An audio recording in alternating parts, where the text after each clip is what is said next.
Welcome to the Deep Dive. We find interesting sources and, well, pull out the key knowledge for you. Uh-huh. Making it efficient. Exactly. So today we're digging into some personal gardening notes. It's actually a blog post about someone growing Torenia Fournieri.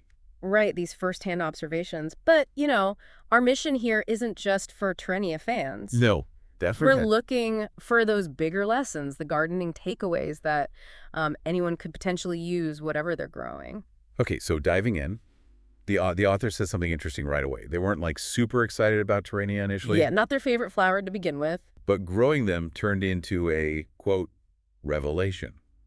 Found some fascinating insights. It really makes you think, doesn't it? Yeah, How sometimes the things we maybe overlook, they can end up teaching us the most valuable stuff. totally. That openness, like you said, even in something familiar like your own garden. It's key. What else jumped out from their notes? Well, they talked about space, Hmm. about using larger pots, giving the Torenia enough room to grow and, Reproduce? yeah, reproduce. So after the main plant, blooms and fades like annuals do, it self-seeds in that extra space. That's smart gardening.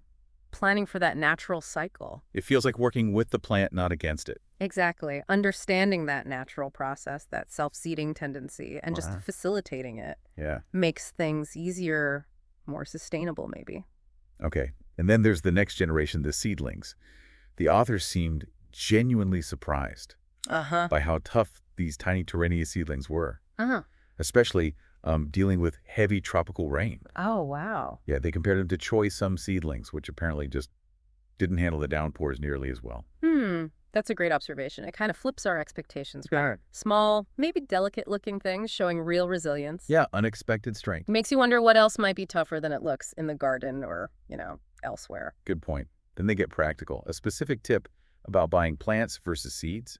Basically, unless you're after a really specific Torenia variety from seed, they found it better to just buy a mature plant. Ah, interesting. Why was that? Well, two main reasons. One, you get an immediate source of seeds that you know are viable. Right. Seeds from a plant that's already thriving. And two, you get to see right away how that specific plant performs in your garden, your conditions, like immediate feedback. That makes a lot of sense. It's efficient. You get the plant, you get the performance data, and you get the seeds for next time all in one go, Yeah, kind of a shortcut tailored to your spot. which ties nicely into their next point, doesn't it? It does. The microclimate. Yeah. They really stress this. The Torenia did well in their specific garden conditions. Yeah, that's such a universal gardening truth, isn't it? Microclimate is everything. It really is.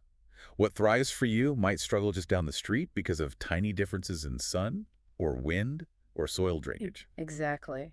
It highlights that need for a personalized approach. You got to understand your own little patch of earth. So let's sort of wrap up the key things we pulled from these notes. Okay. We saw learning can come from unexpected places, like a plant you weren't keen on. Uh-huh. And the importance of giving plants space, especially if they self-seed naturally, planning for that cycle. Right. Then the surprising toughness of seemingly delicate seedlings in harsh conditions. Don't judge by appearances. Ah, yeah.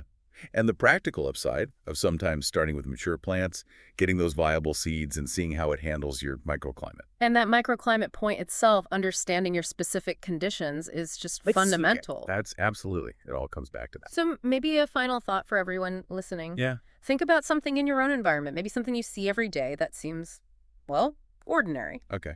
Like what? Could be anything. A weed in the pavement, a bird you always hear, I don't know. Just something commonplace. Well- And ask yourself, if you really paid closer attention, observed it like this gardener observed their Torenia, what unexpected insights, what little revelations might be waiting there for you?